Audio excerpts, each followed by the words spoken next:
Welcome to Yoga with Sara. This is a Yin and meditation class taught in a trauma-conscious style.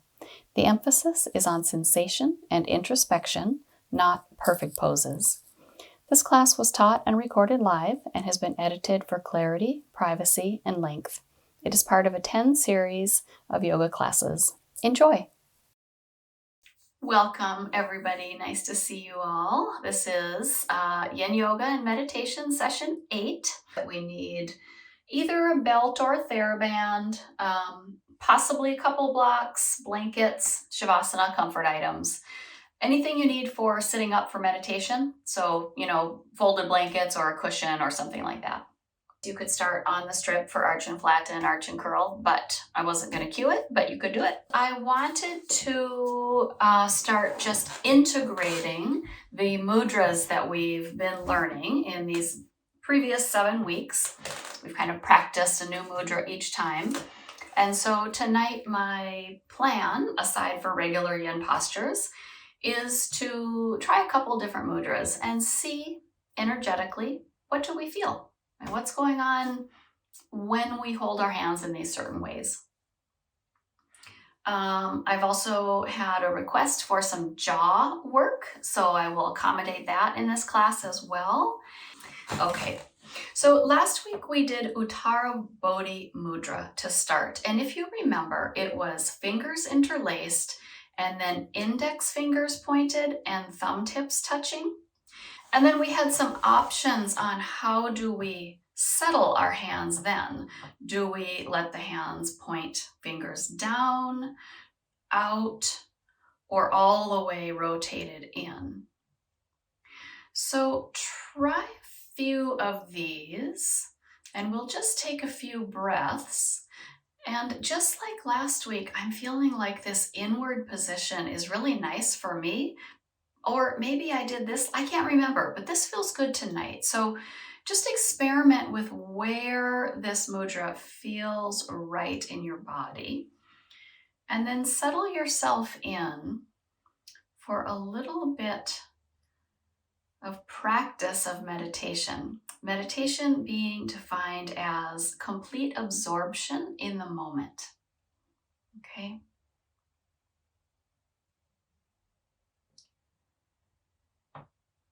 As we settle, we haven't done anything to warm up or work out our kinks or anything. I realize that. So you may find yourself rocking a little bit or even doing like the tiniest little seated circles. But if you are completely present to these sensations, to me, that's okay.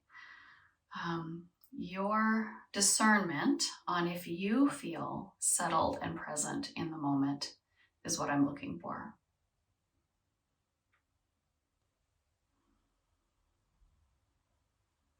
Soften the shoulders, the eyes, the skin of the scalp.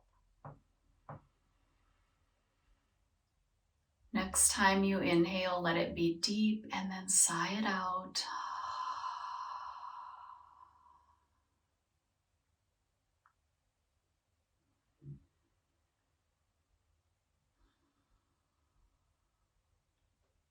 And while you hold this mudra, which is a mudra for harmonizing the mind and the body, I am first going to read last week's quote where we talked about accessing our darkness. And then I'm going to read this week's quote, which is about accessing our inner brightness. And I want you to sense and feel energetically, do either of these speak to you?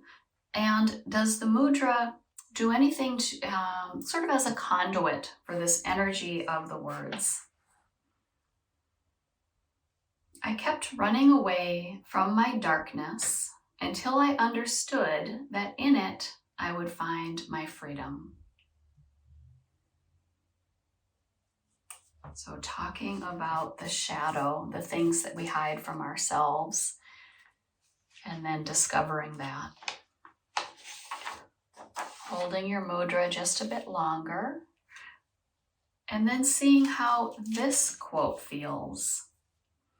Our deepest fear is not that we are inadequate. Our deepest fear is that we are powerful beyond measure. It is our light, not our darkness, that most frightens us. We ask ourselves, who am I to be brilliant, gorgeous, talented, and fabulous? Actually, who are you not to be? You are a child of God. Your playing small doesn't serve the world. There is nothing enlightened about shrinking so that other people won't feel insecure around you. We were born to make manifest the glory and the light within us. It is not just in some of us, it is in everyone. As we let our own light shine, we unconsciously give other people permission to do the same. As we are liberated from our own fear, our presence automatically liberates others. Settling in for a few more breaths, contemplating the difference between facing our darkness and facing our lightness.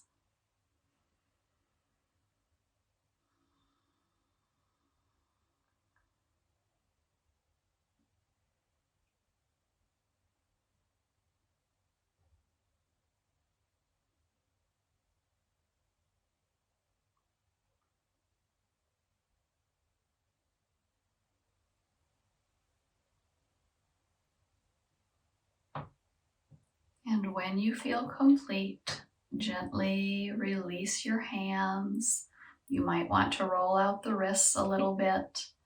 You might want to roll the shoulders up to the ears and then shrug them down your back.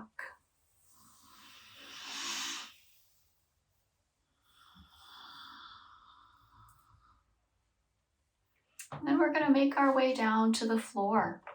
So we'll lay on our backs, and this is where you could choose to have a spinal strip or extra cushion as a folded blanket, or a Z fold where you just have extra cushion but maybe wider and not as intense as a spinal strip. If you have it, I would do a long one or a long Z fold so that you're sitting on it and then you come down. Totally optional. It's not necessary, it's just an add-on. So however you decide, we just make our way down, laying onto our backs. I always have to get my wrinkles out from underneath me so I'm more comfortable.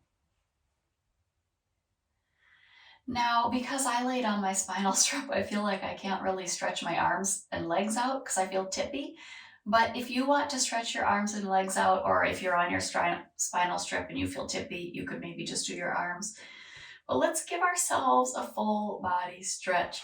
I can't stop myself. I have to do my legs too, even if I fall off my spinal strip. Or for you, maybe it's hugging the legs in and rocking on the sacrum. So whatever these first movements are to help you come home to your body, come home to your practice,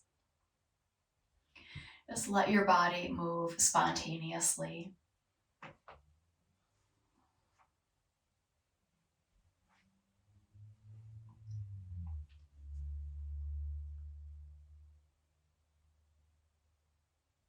All right. And then we'll meet up laying on our backs with our knees bent, feet on the floor, soles of the feet on the floor. And we'll start that very small movement of arch and flatten, which we all know, but can we stay engaged with each movement and each sensation as we begin to arch the low back away from the floor? The tail presses toward the floor. The shoulder blades might press toward the floor as well, which if you're on the spinal strip or a Z fold might cause the shoulder blades to kind of jump and skip over the edges a little bit. And then we release. And in this somatic belief system, much of our tension comes from the core, and then it manifests in other parts of our body, like the jaw or the shoulders or the hips or whatever. And so we start here and then we work our way into our limbs and our outer areas. Draw the belly button back toward the floor. Press the belt line into the earth. The tail curls up between the legs. You might even press these lower front ribs down and toward the belly button. And slowly float the shoulders up toward the sky. You may curl them into the heart. Just noticed I'm really furrowing my brow. So can you do this with ease? Soften the face, soften the shoulders. Take a breath. Sigh it out. Let everything soften to neutral. And then take it the other way again. Point the tip of the tail toward the earth, thereby arching the belt line away from the earth. Lift the lower back ribs away from the earth. Press the shoulders toward the earth. And now your choice. Maybe the back of the neck stays soft and gets longer, or maybe you purposely press the back of the head into the earth as well. Deeply focus on the muscles of the back as you let go of each bit of tension that you created by finding that little arch.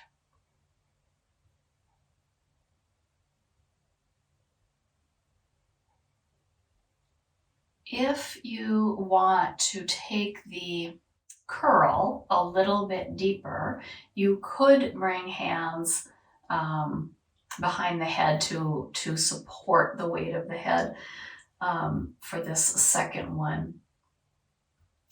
Belly button pulls back toward the spine, spine flattens to the ground. The arms and hands slowly lift the head, but you can still feel how there's more core engagement.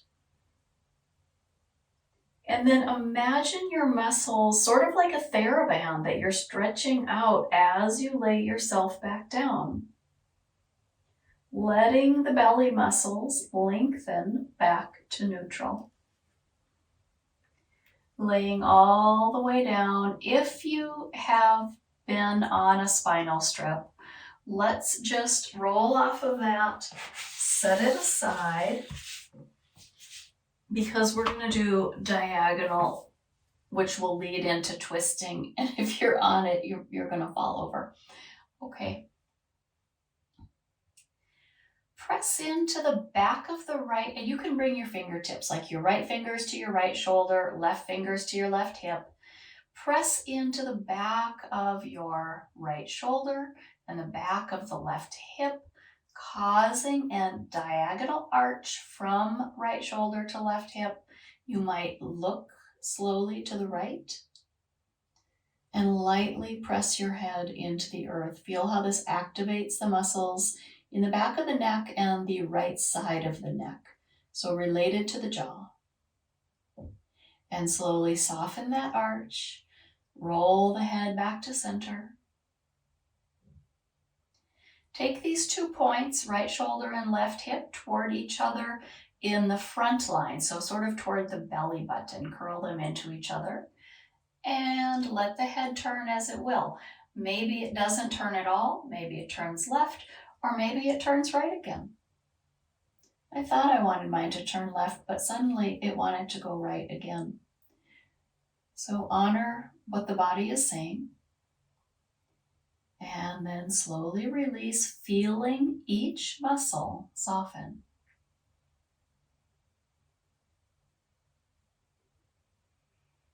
Take a breath and sigh it out. Lay the arms down.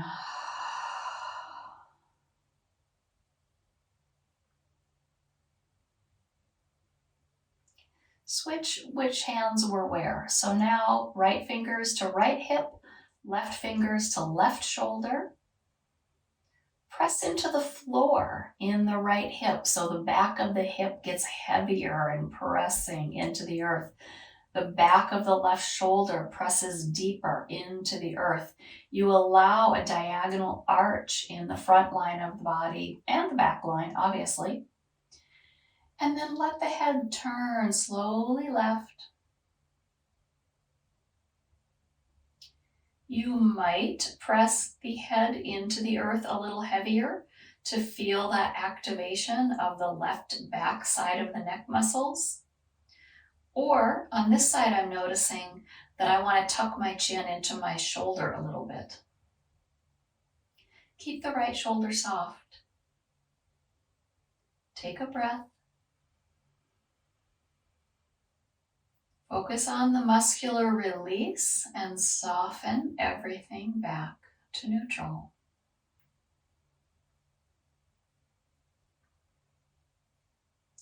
So the idea here is that we are really noticing the muscles that we're contracting, where we often are contracting them without noticing.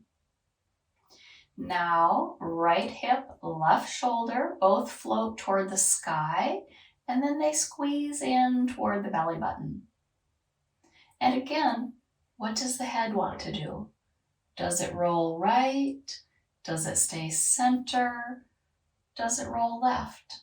It doesn't have to be the same on both sides. I can talk. Feel where you have created muscular contraction. Take a breath.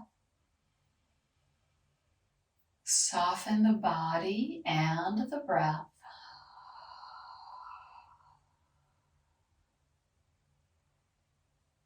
Let the arms rest. Let the legs go long. And just allow yourself to feel soft.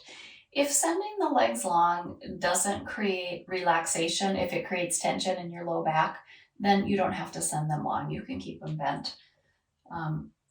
Some folks like to straighten their legs out in between.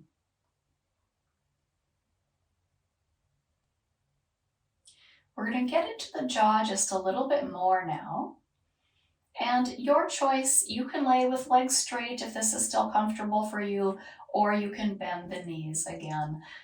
For me, I'm bending and then I'm lifting my tail and laying my spine down. It just feels a little more relaxed. I'm going to invite you to bring your fingertips up to the chin. And I'm going to have you lightly press into the chin. And then we are going to try to make like an overbite where we're going to slowly jut our chin toward the sky. You're going to resist lightly with your fingertips. And then you're going to slowly retract your jaw, and the fingers are going to push a little bit, which means you're retracting with muscular work. We'll just try this a few times, slowly jutting the chin,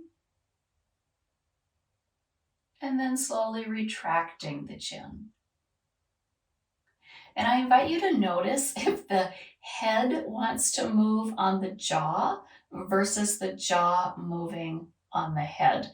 I noticed I did this earlier sitting up, and I realized the top of my head was moving and my jaw wasn't. So I'm having us do it laying down because it's easier to isolate the jaw.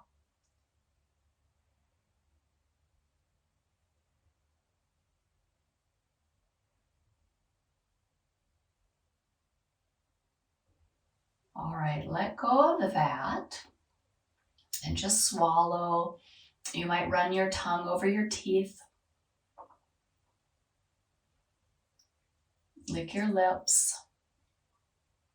Swallow again. Soften the jaw. And then similarly, but more side to side, we'll just open our jaw slightly. Let's see. Mine's like 2 fingers high width of openness. Fingertips to the jaw on each side. And then slowly let the jaw go side to side. It doesn't move a ton. And the fingertips can be proprioceptive feedback, or you could do slight resistance, but only if this does not cause you to feel discomfort in a painful or unsafe way. So stay safe with this, slow and mindful.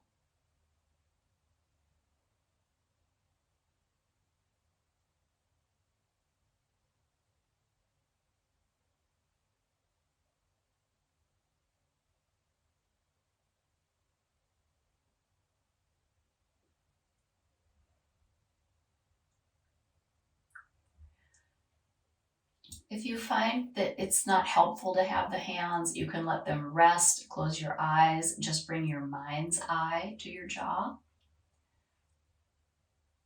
I find it helpful to keep my fingers, I'm not really pressing, I'm just holding my fingers so I can feel what's happening. So if you don't know what's happening in your body, unless you're feeling it with your fingers, you probably have a brain-body disconnect a little bit right there.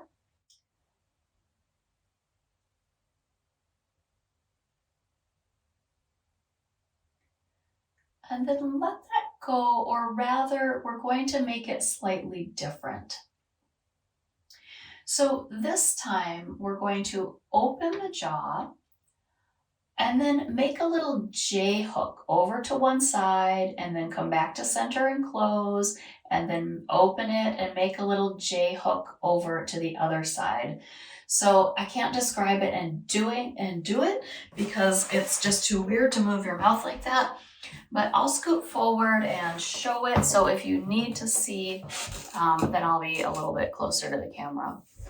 So it's opening slowly and then shifting to one side, and then tiny bit of closure, not a lot. And back to the center. Closing, opening, shifting.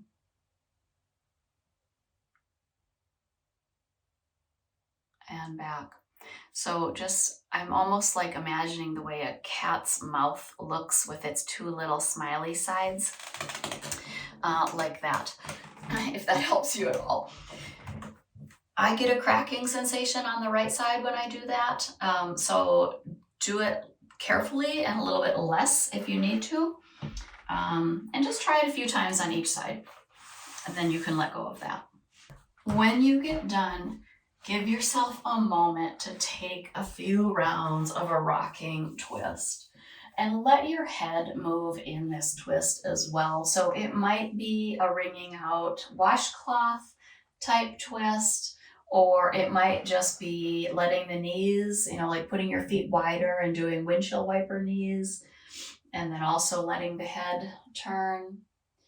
But sometimes that jaw work, we might start tensing up in the neck because it's a lot to think about. So just rock yourself a little bit here, comfort yourself.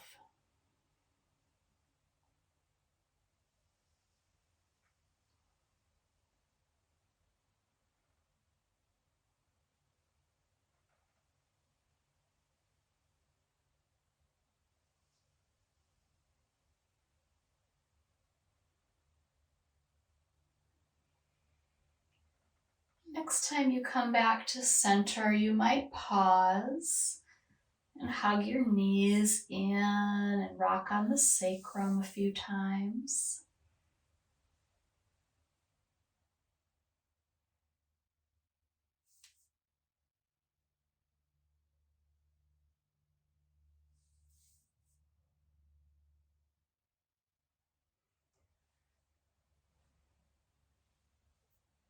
Then let's send our arms and legs up to the sky. This is our first noticing, like, how tight are your hamstrings, right? Go ahead and let your wrists and ankles slowly roll out.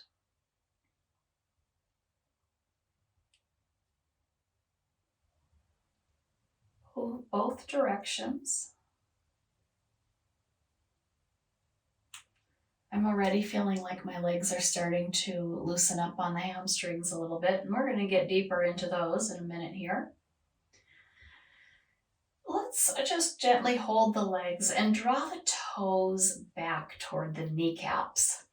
So working now into the calf muscles, the heels reach for the sky, and then slowly roll through the foot until the balls of the feet are pointed at the sky and you've got like high heels on. And then let the toes relax. They might also point to the sky, not so much that you get a calf cramp. Pull the toes back, slowly roll the feet to pull back toward the knees. Reach through the heels. Now roll the feet inward while you're still reaching through the heels. Roll the feet in toward each other, finding length in these outer shins. And then slowly back to as if you're standing on the ceiling. And then roll the feet outwards, now finding length in the inner ankles and inner calves. Rolling the feet back to your starting point, slowly point the toes at the sky. And then release, setting the feet down to the earth. Press both feet in. Go ahead and lift up your behind a little bit. Take your hands and reach down to feel, are your legs doing anything? God, mine aren't. How the heck am I holding myself up? I mean, my butt's working a little bit, I guess. So I'm going to lift a little more. I don't want to get a hamstring cramp, but I do want these muscles to work. My quads are working, which is sort of funny because they should be lengthening. You know, it just makes you wonder, like, what's the body doing? Okay, my back is definitely working, right? And then gently set yourself down.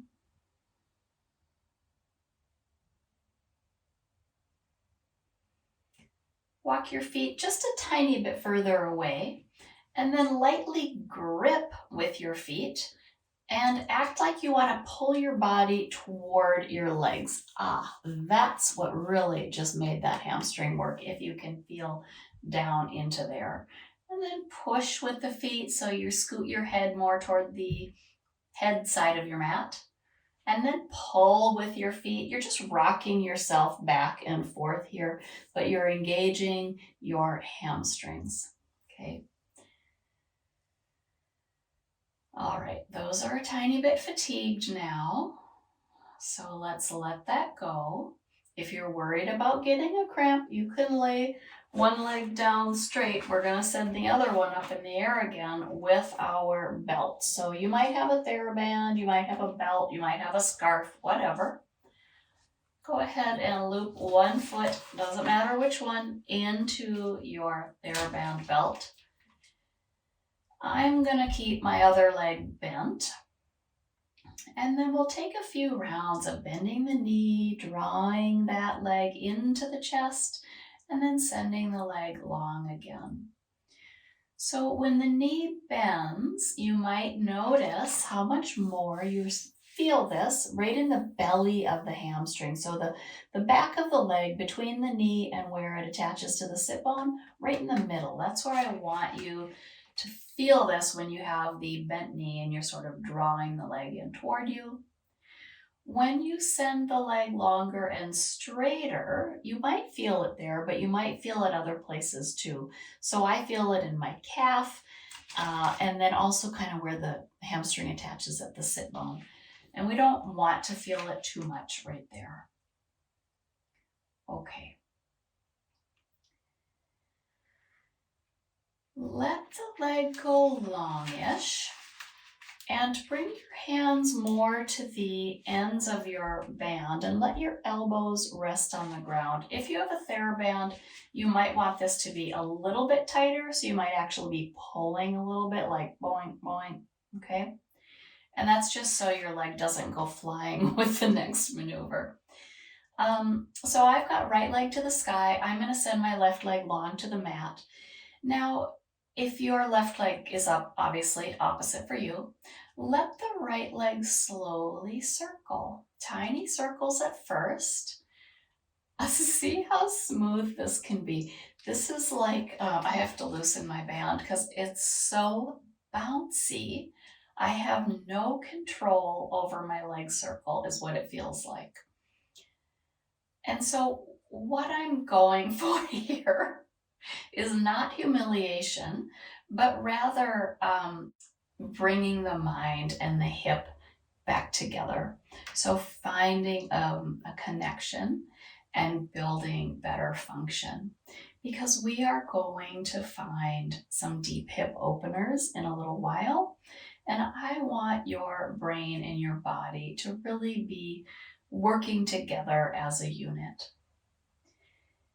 Let yourself enjoy this movement so that if you are called to take this in a bigger fashion, or pause at a certain point, or bend your knee at a certain point, or let your leg come across the body or out open to the side, let those things just naturally happen in a slow and mindful fashion.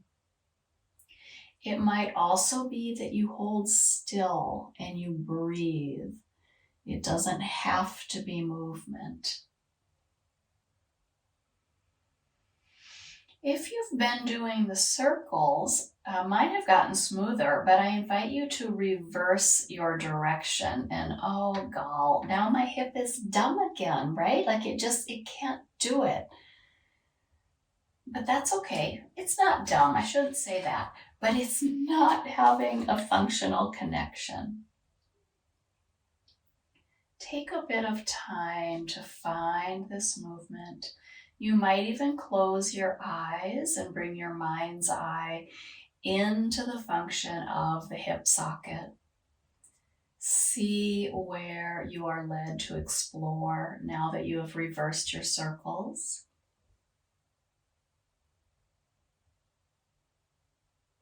And they might be more like lines and squares and circles, and that's okay. Let's take another 5 or so breaths on this leg.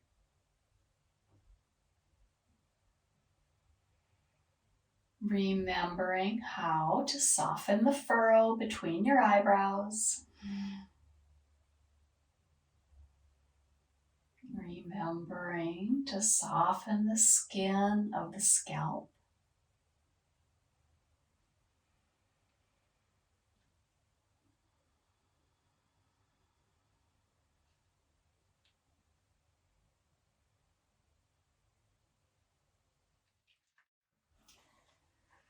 And before you finish, take that movement that we started with where we drew the knee in closer to the chest and then we sent the leg long up to the sky.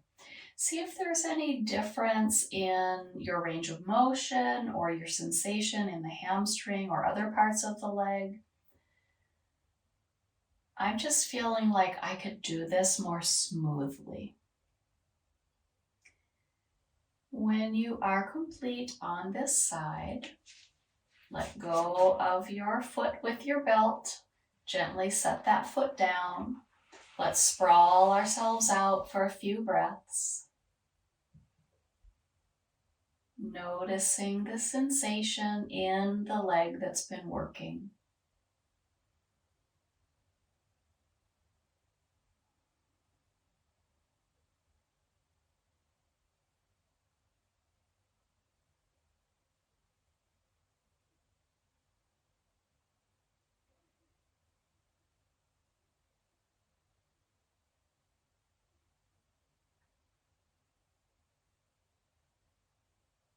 At your leisure, moving on to the second side. Taking up your belt or your TheraBand, looping it around the second leg foot, I should say. Sending that leg up to the sky.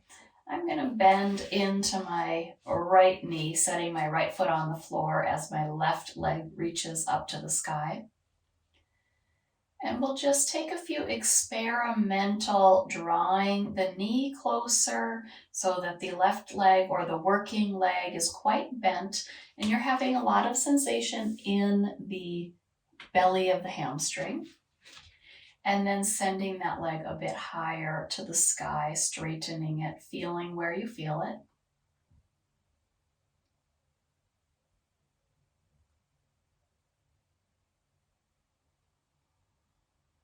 Have you gathered any unwanted tension, for example, in your shoulders or in your brow? I have. And when you're ready for your fun circle the leg experiment, you might let your non-working leg slide along the floor, just so you have space to move this working leg around. And start to slowly move this working leg, for me it's the left, in circles in the air. So you're supporting it with your belt.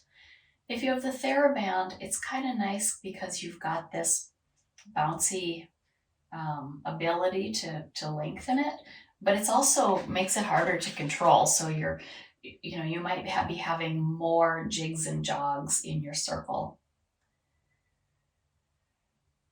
As you circle this leg around, you may start to experiment with pausing in a certain spot or letting the leg come open wider or letting the leg cross the body. My elbows are down on the ground and my hands are holding the ends of my TheraBand. So I'm trying to keep this motion really in my hip socket and just supporting with my hands and TheraBand, not really making my leg do anything. I'm letting my leg be the leader.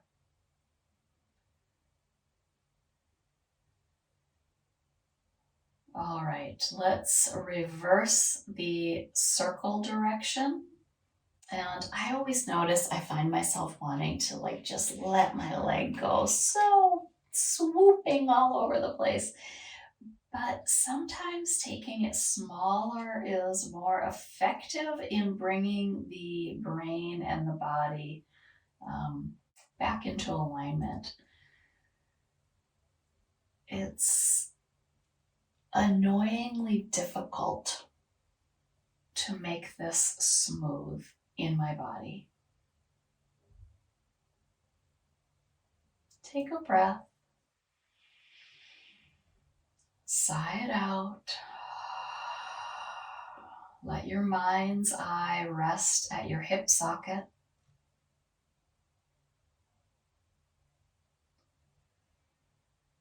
Begin to experiment again with movement, perhaps across the body, perhaps out to one side, perhaps holding still. We'll take another 5 or so breaths on this side, experimenting with bringing the brain and the body back into their best aligned function.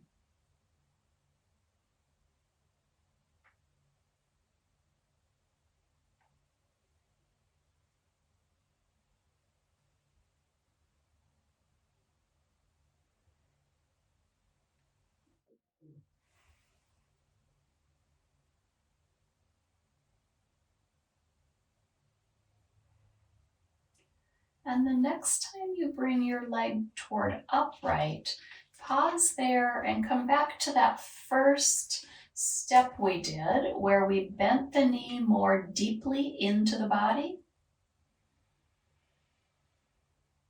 And then we straightened the leg up to the sky. And check in. What has changed in your movement pattern or in your mindfulness pattern or in your function in the hip itself?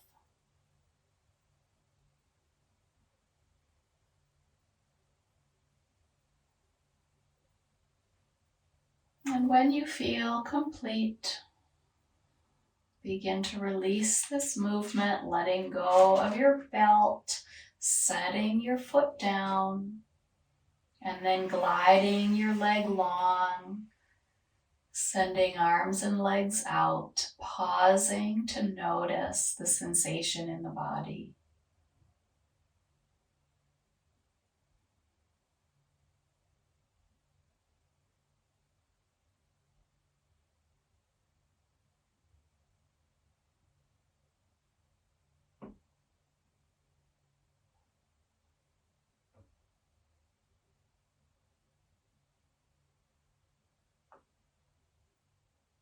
As you're ready, setting aside your belt if you haven't already. And then gently bending one leg and then the other. Taking a tiny bridge pose again. And you can feel with your body what muscles are working. You can feel with your fingertips, or you can internally sense with your mind's eye.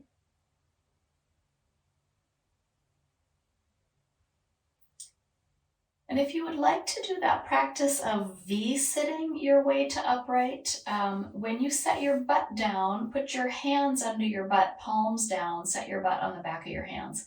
If you don't want to V-sit up, or if you don't even know what I'm talking about, then you might just decide to roll to one side and ease your way up. If you've been with me for a while, you might remember this one. Walk your elbows a little deeper under you. Now you've pinned your arms down with your body, right? And both legs come back up to the sky. Engage your core muscles and start to lower your legs. Push with your elbows. Your upper body just floats up, balance, and ease your way to seated. Okay, good job. All right. Finding a comfortable, easy seated position. We'll pause here for a few breaths. You might get a little something to sit on just to boost your behind for a few moments. You could also sit on your shins. You don't have to be sitting in easy seated. However you like is fine. And we'll bring our hands into Padma Mudra, which is Lotus Mudra, which represents the journey of enlightenment. So we bring our palms together. Let me come closer. We bring our palms together and we keep our thumbs and our pinkies together and our wrists, the bases of our wrists together, but our other fingers come wide. It's a bit of work in the hands, right? So when you look down, you should see down into your hands kind of like this. All right. So this is a meditative posture with a mudra, Padma Mudra, representing growing into our best selves. You might gaze down into this lotus representation, or you might gently flutter the eyes closed.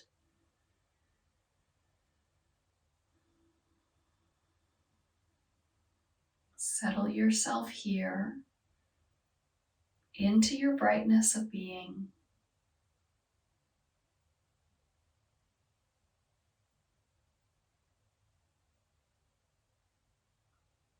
Taking about 5 rounds of breath.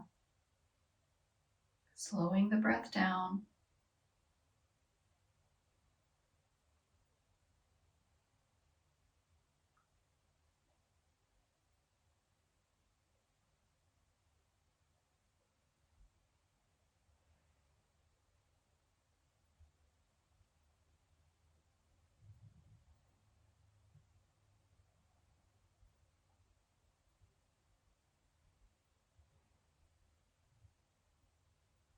And then gently letting the palms press together at the heart. And then letting the palms press onto the heart, one hand on top of the other.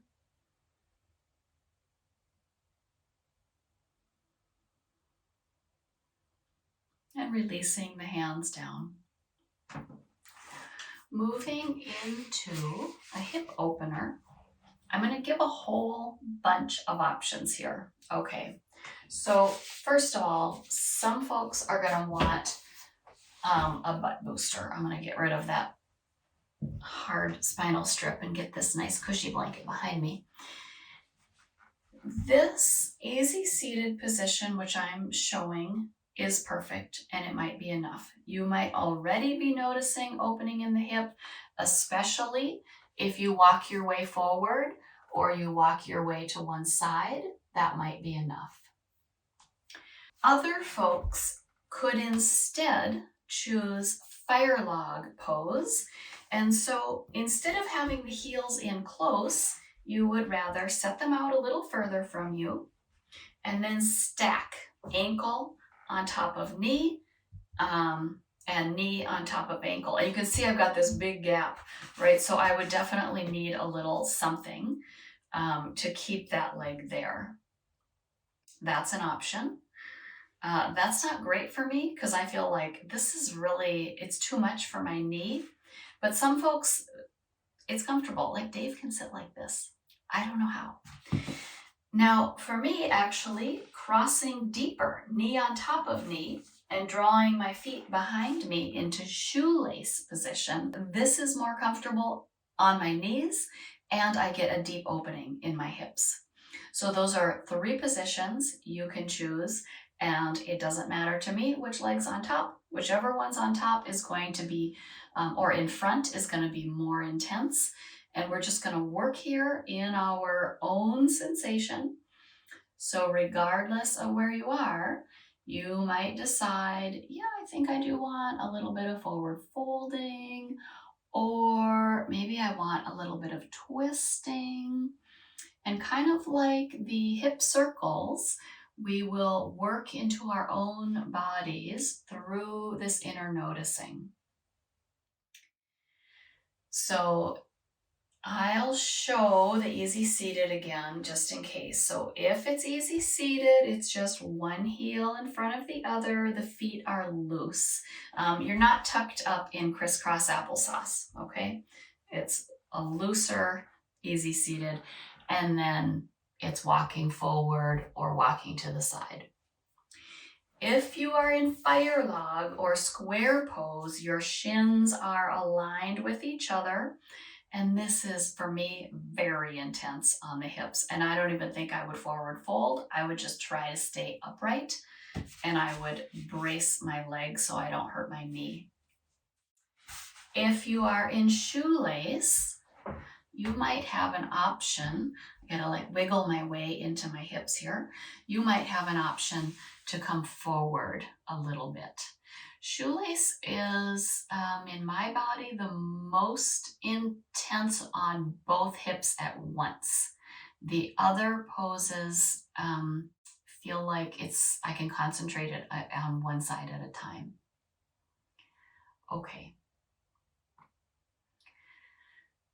You're into your own situation. I should also say, I know some folks have really tight hips, and sitting like any of those shapes are like, no. You could come back to your back. You don't have to do it that way. You could do ankle to knee. See how if I pulled this foot in, that would be like fire log? I mean, you can't do it laying down. That's practically impossible. But this is like half fire log. So that's a more accessible way to get into the hip if you've got really cranky hips today, okay? All right, I'm gonna go back to shoelace. I like that one. I know we've been here for a good while. I've been talking for a good while about this shape, but if you started right away, you've been here. You might choose to go ahead and move on to the second side. If you have just finally gotten to the spot where you're like, okay, I can settle in, give yourself a little bit more time. Because we can always take rest in between if we need or want.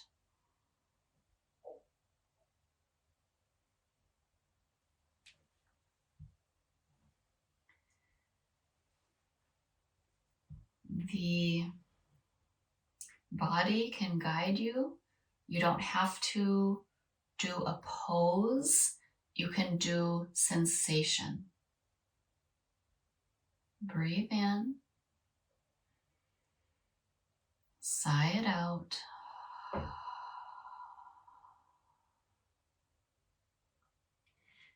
If you are still on your first side, gently, gently walk your way back to center, back to upright. Lean back a little. Unwind the legs however they need to. You could send them out long for a moment to shake out the legs if you need, or you could just flip them on over straight away to the second side. Depends how you're feeling tonight. Okay, I'm feeling like I need a little bit more longer out.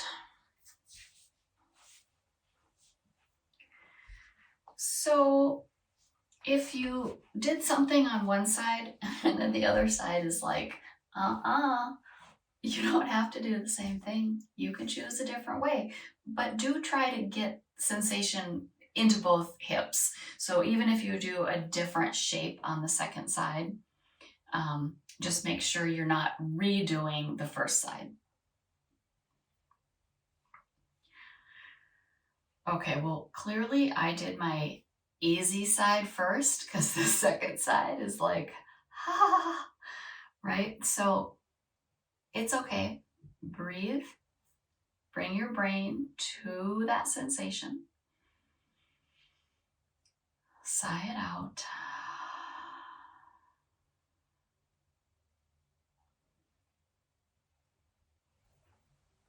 The tenets of Yin. Find your edge. Don't go past it. Linger.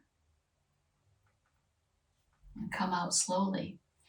So we stay a while, but our edge moves as we linger. So it's okay to keep finding little bits of change. And you may find yourself wanting to walk sort of off to one side and then experiment with walking off to the second side. This is with your hands if you're leaning over your legs. If you're doing this on your back with ankle to knee, then it might be that the legs tip over from one side to the other, and they might linger in some spots that are noticeable.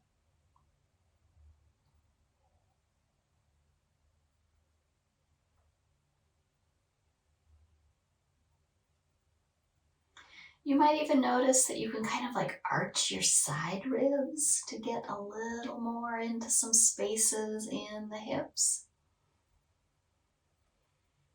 Let's take about 3 more breaths before we meet each other back in an upright seated position.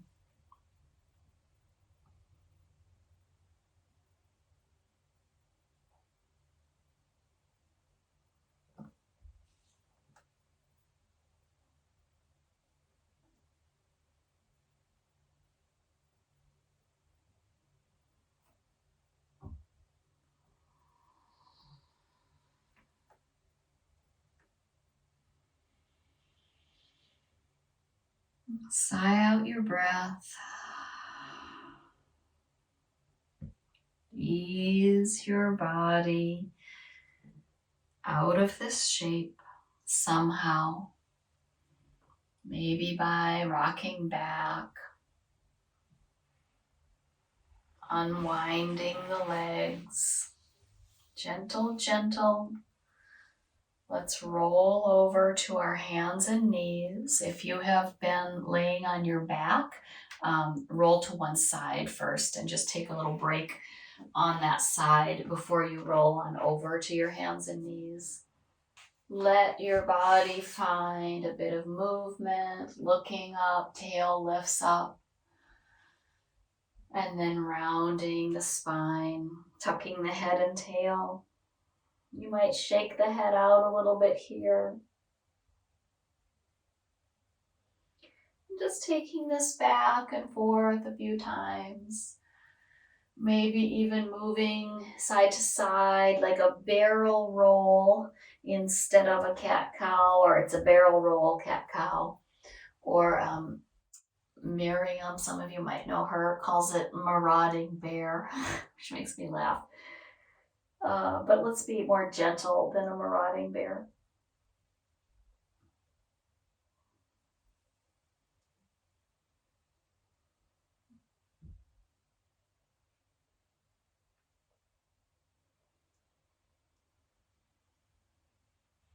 Letting yourself rock back and forth a few times.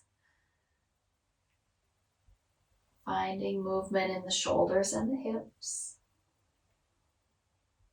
Like a baby who's trying to get going. Okay. And then we'll ease our way to a kneeling position or to a seated on your calves, or like you could add a little block under your butt and sit up. So you can either be high up kneeling if that's better, or sitting down. We're just gonna move into our arms for a minute. So if none of those sitting options are good, find what's comfortable for you.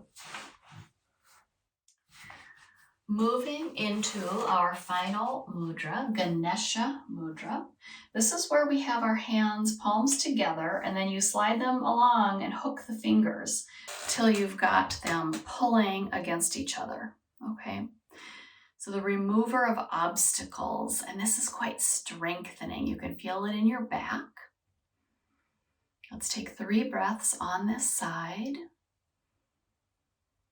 Bringing your mind's eye inward to the sensation of building strength.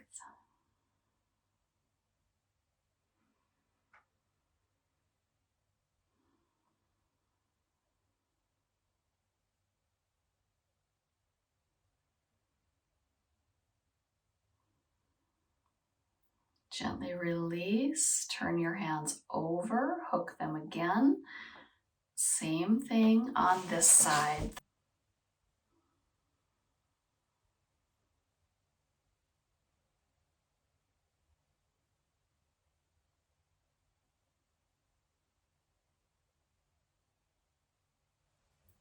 Thinking about our inner brightness of being.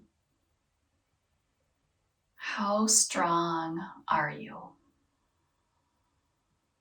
And then gently releasing, wiggling out fingers a little bit, and we'll move into releasing the shoulders after that bit of pulling. Coming back to our hands and knees. We're going to take a thread the needle twist. Right arm lifts up to the sky, looking up. And then sweep it down and through and land on your right shoulder. Let the right side of your head rest down. And find a twist here. Breathe into these back ribs. So you're twisting them, but can you then create space with your breath at the same time? So you're getting a little bit of a shoulder opener here as well on the ground shoulder. And then your choice, does the left hand stay planted? Does it float up to the sky? Does it wrap around the back?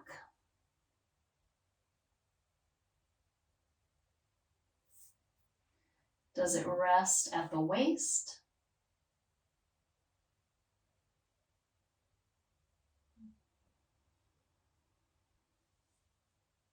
If your arm has wrapped, gently bring it back to point up at the sky. And all the way back down to the earth, slowly lifting to unwind. Planting on all fours. Now the left arm reaches up to the sky, twisting open to the left. And exhaling, sweeping the left arm down and through, reaching it through, resting on the outside of the left shoulder, the left side of the head, planting the right hand on the earth, taking a gentle twist. You might even twist the head a little, if it's okay in your neck. If your neck is sensitive or feels unsafe, you could come out of this a bit, and you could just do this from seated, right? And just pull your arm across your body. That's perfectly fine. If you're enjoying the upside downness and the twist, you could even bring the right arm up to the sky or wrap it behind your body, even binding on to the front of the left thigh, maybe. Maybe letting the hand rest at the waist. So your choice, taking a few more breaths.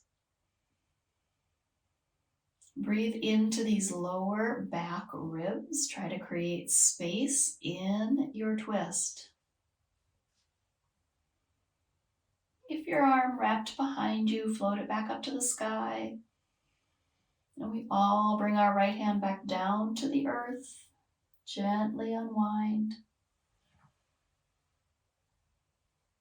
Good. Take another cat-cow. Possibly even a down dog. I'm not on a sticky mat right now. I'm on a blanket, so I'm not going to do that. But we'll take a few moments here to do anything that the body is calling for. So it might be resting back in child's. It might be taking a down dog. It might be starting to pre-set up for Shavasana, which is what we're heading toward. Any last thing that feels right in your body. Eventually, we'll crawl through and get our props ready for our Shavasana time. So you might have a blanket to cover yourself. You might want a bolster underneath your legs or a pillow or something like that.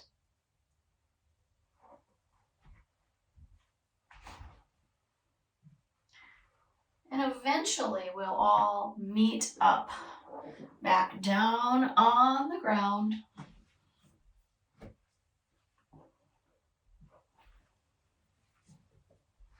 You may find that you're wanting to do a little bit more in the neck for jaw and neck tension. And if that's true for you, I would invite you to float your nose 3 millimeters or, the tiniest amount up in the air, building strength in the front of the neck. And then lower and press your head at 20% strength into the mat. And release. And float your nose. Slowly turn your head to the right, back to center, and to the left, and back to center, and release. Press your head with 20% effort into the earth and roll the head slowly to look right, back to center. Oops, I think I'm pressing at 50% effort. Reinitiate your 20% only. Roll the head to the left. And back to center. Let the jaw open wide. And let the chin tiny wiggles side to side, slow tiny wiggles.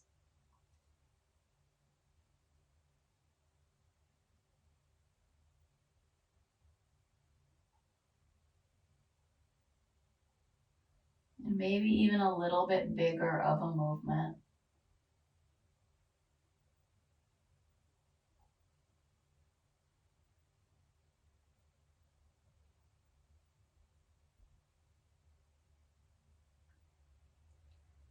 Eventually releasing the jaw, letting go of all work in the face and in the neck and in the shoulders.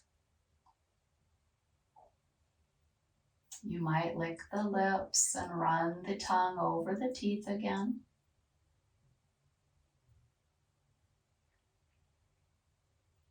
And swallow.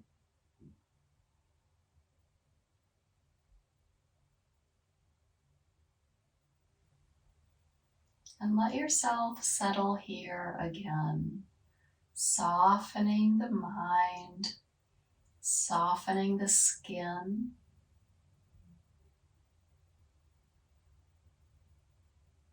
Letting the mind rest here, completely absorbed in this moment.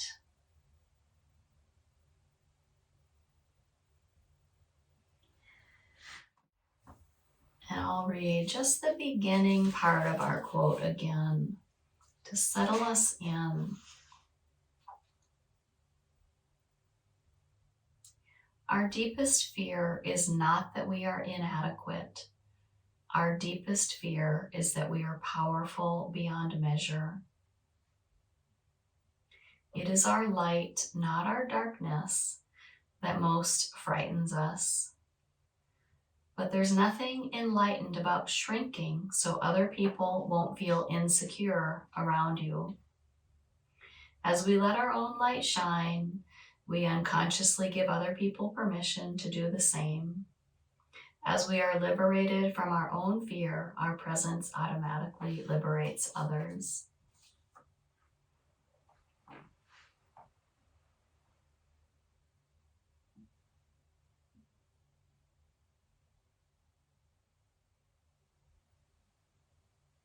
As you breathe, soften the belly and the pelvic floor.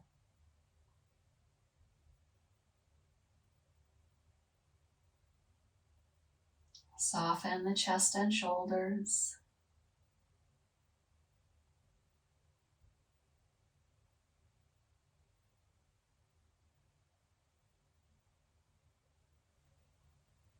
Soften the throat.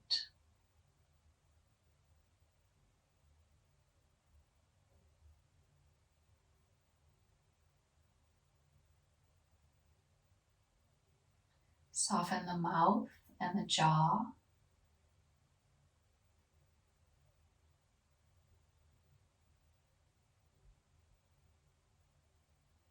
Soften the eyes in their sockets.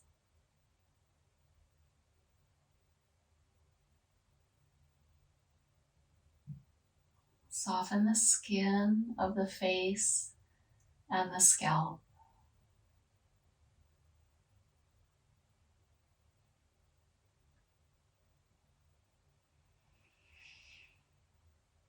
Sigh out your breath.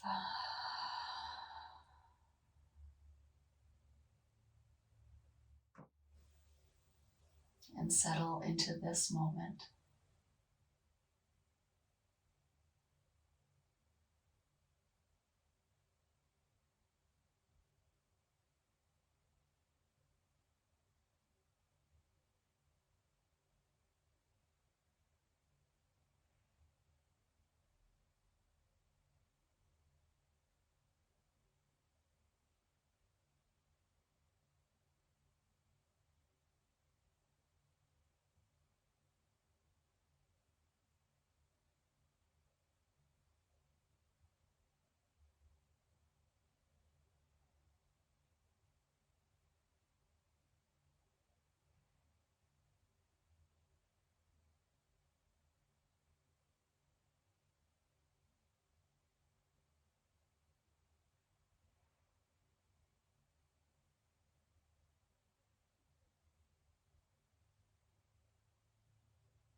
As always, it is your choice to stay longer in Shavasana.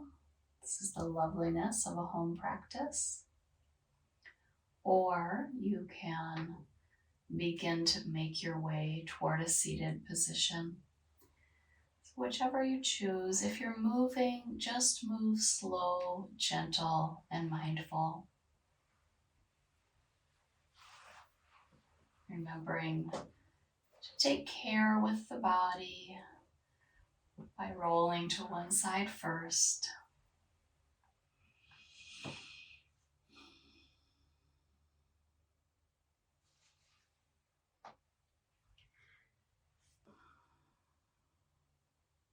Thank yourself for giving yourself this time to practice yoga.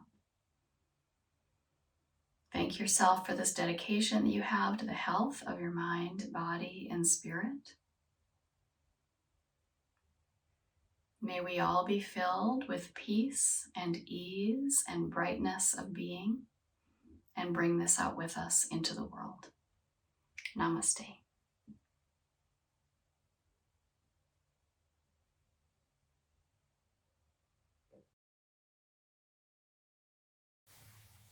Thank you for joining me today.